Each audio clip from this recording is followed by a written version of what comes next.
What's going on, guys? This is Basili12 here, coming at you with another video, and all I can say right now is that I am ecstatic.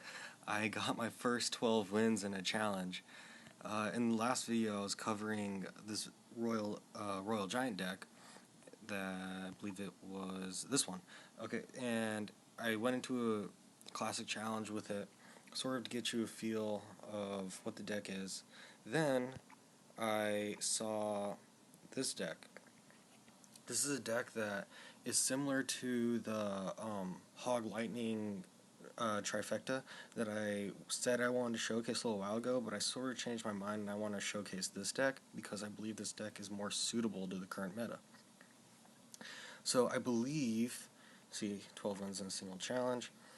I can double check. Okay, where's the Royal Giant? Okay, so here's where we started with the Royal Giant in challenge.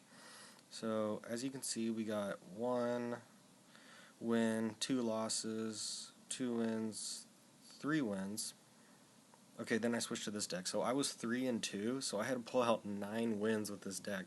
And this is with me having no experience with this deck whatsoever. As you can see, I actually did do 1 ladder battle with this, just to sort of see what would happen. I'm not going to do any more ladder games. I'm going to wait till the reset, which I believe is going to be in 18 hours. I can double check that, but I believe it's happening right at midnight, so I can get my legend trophies. I am at 42, 47, give or take. So these first few battles were actually pretty easy for me. What I want to show you though are how it does against. We're gonna show you log bait. We're gonna show you this first deck was actually a deck that was fairly similar to mine. This was the first replay in which I was sort of scared at first because throughout every single one of the throughout every single one of the games I was playing, I always had Hog Lightning in hand, which is very nice. It makes for a really good first push. There's Hog, and then with the rising popularity of people dropping Inferno or some sort of tanky troop in order to defend your Hog, it allows for a lot of value. It's a nice starting move that I like to do. As you can see right here, the reason why I log right here is so I can take out his Executioner as well as take out his Ice Spirit. So I'm going to Tornado right here. Tornado can be used for a variety of reasons. It can be used for activating your King Tower.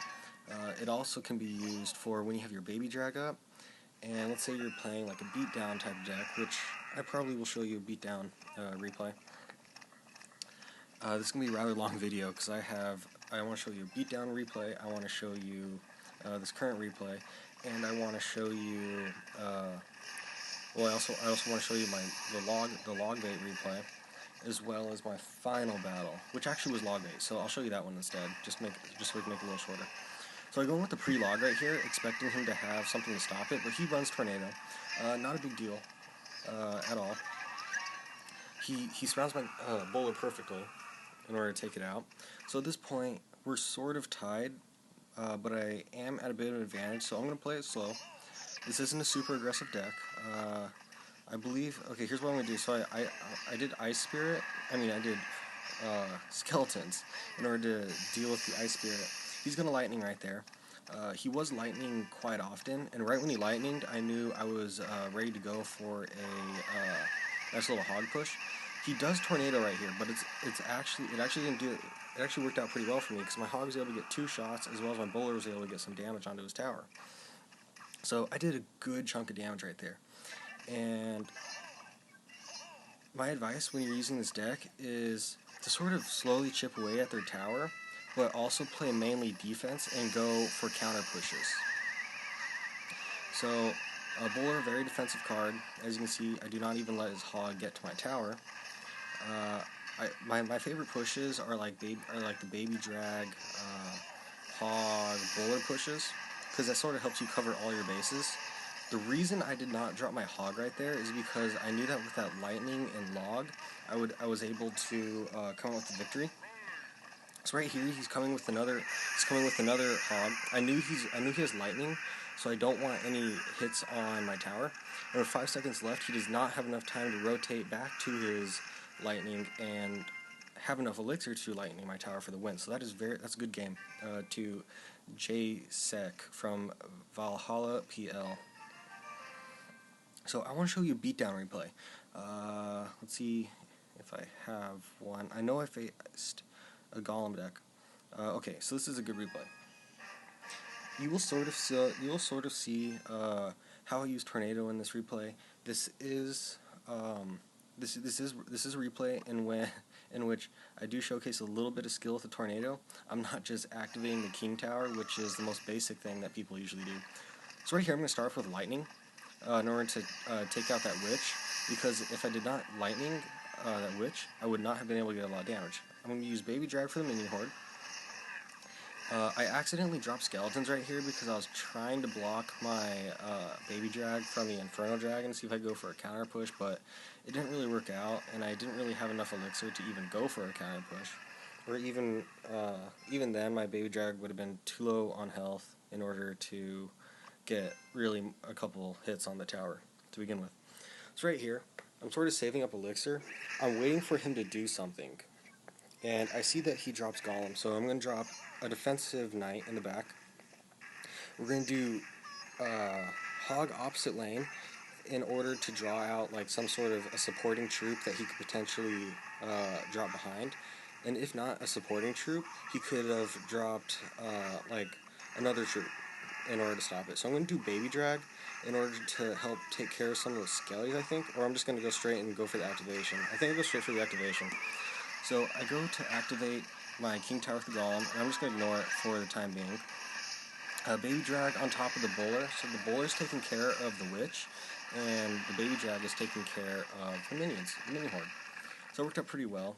As you can see, I did sustain quite a lot of damage to my king tower, but I can still do a few more activations because my king tower is still at way more health than my princess towers, and I want to keep the damage low on my princess towers. The reason I logged there is because a lot of golem decks usually have skeleton army in them, so I was sort of predicting a skeleton army, but he didn't have it. He probably is using witch instead. Actually, no, I think he's using knight or instead or something like that.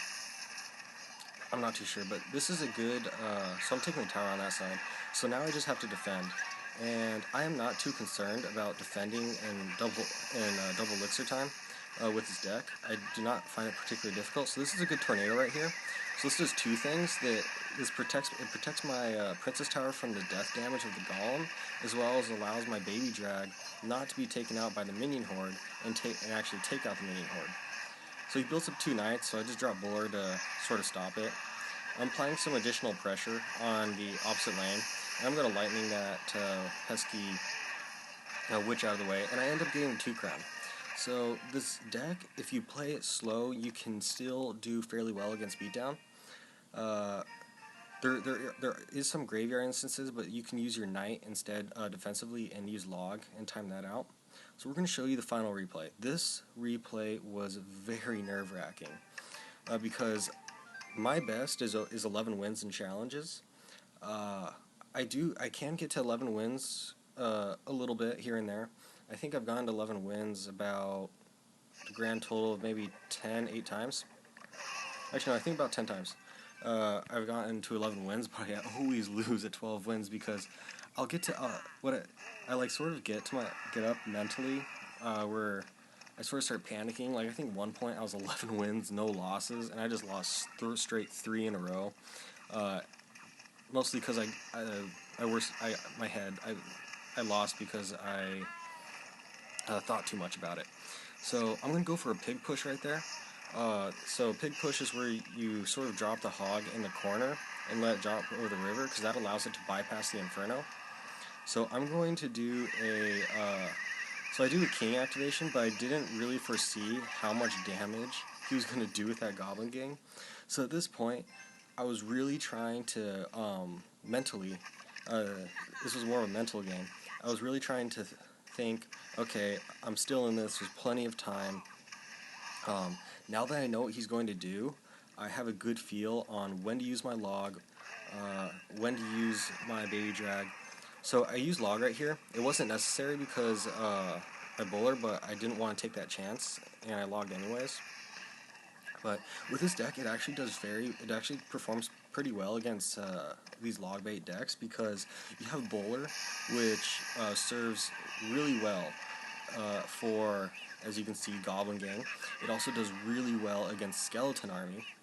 If they're running like some sort of minion horde variant, I will say you could possibly have a little bit of trouble. Right here, tornadoing the hog back so my skeletons can help take care of it, and so because I didn't want any hits on my tower. So here I knew it was mid. I can sort of tell by the trajectory. He does make quite a lot of mistakes in letting my knight get to his tower. Right here he tried gaming me with a quick Goblin Gang. Not really going to happen. At this point I knew he could just fireball cycle me out. So what I decided to do right here is that I'm saving up elixir so I can go for a hog and lightning push. And I know that if he places like Skeleton Army or Goblin Gang, I pre-logged for that. The log helps take out the tower. At this point, I can sort of see that he's going for he's sort of going for the 2-crown because I know he can take that tower on that side. I sort of try and defend it a little bit to make him do exactly what he does right here.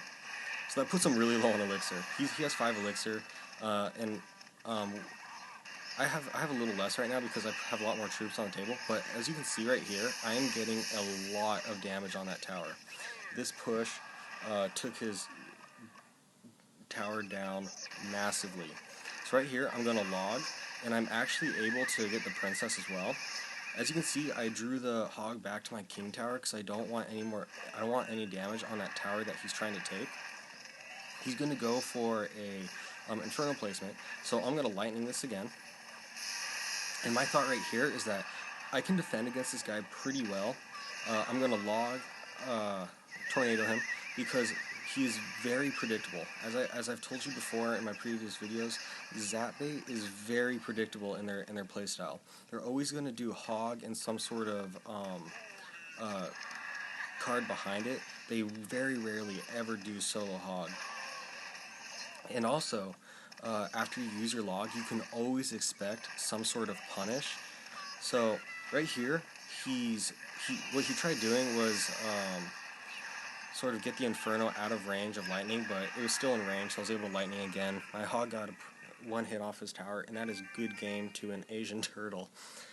I love that name. So we're just gonna open up. We're gonna donate.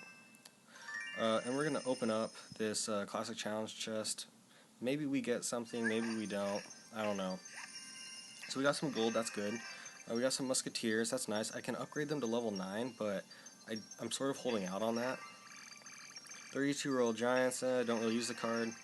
Fireball, again, don't really use the card. Barbarians, don't really use it. And Balloon, okay. So this is a Classic Challenge, so you're not really going to get the best. It's sort of neither here nor there. So I got 12 wins. We're going to collect this. Get 100 more gems. So we have that challenge done. And at the end, I have all the challenges done except for these sort of pay-to-win. Sort of these pay-to-win challenges in which you have to like join tournaments and stuff and win cards, which I'm not necessarily a fan of. In my opinion, these custom tournaments sort of are dying. But if you want me to host a tournament, please feel free to let me know. I have 600 gems right now that can go down, so I am willing to host a few hundred. What's the cost? Oh, it's 100. Okay, I think it used to be 500. So I am willing to host a couple tournaments. We can either do one 500 gem tournament, or we can do several 100 gem tournaments. It's all up to you. If I do choose to do so, I will upload a video with the information. with the name. I'll also tell you what the password is going to be because I don't want random people joining. And if you're in my clan, you do not need to worry about it. I will be able to. I will say show to your clan on, and you should be able to join just straight away. No need for a password. Not 100% sure if that still works, but even if it doesn't work, I will let you know. I will give you the tournament name and password when I do decide to open it. If I do decide to do a tournament in the first place. So let me know in the comment sections down below. I have 60,000 gold right now. Do you want me to... What card do you want me to upgrade? I can upgrade Musketeer. I'm not going to upgrade Tesla. It's sort of not really super good defense up here. Some people make it work. I don't know. I'm not going to upgrade Cannon because level 11 Cannon is pretty good where I'm at right now. So I can upgrade Archers. I can upgrade Musketeer. Also, what I can do, which I'm sort of waiting on right now, is spend 40,000 gold for a legendary, and the legendary that I'm planning on buying is a princess, but I'm sort of indifferent about that. I don't really know what to do because I don't use princess right now. As you can see, all the decks that I use currently don't use any legendaries. The only legendary I really use is the log, and a level 2 log is fine because I'm mostly a tournament player. And I do a little bit of ladder play on this account, but I'm not really going for any crazy pushes as my card levels are vastly underleveled, and until I can get all my card levels sort of up around the level 6 epic range, level 12 commons, and level 9 rares, and level 3 legendaries, I don't really think I will start pushing for ladder. So this is going to be the end of the video. I apologize that this video was on the lengthy side. But I just wanted to showcase you my 12-win deck, as you can see right here. I highly recommend that you try it. If you have any sort of comments on how to use this deck, I can cover it more in the future. In my opinion, it's a super fun deck to use, as well as it being very strong. I will say that there is maybe a little bit of a learning curve, and that you sort of have to know how each of these cards work. And if you know how each of these cards work in certain situations and how they work against different types of cards, I believe you'll be very successful with this deck. This is going to be the end of the video, and this is Basilia12 signing off, and I will talk to you guys in the next video.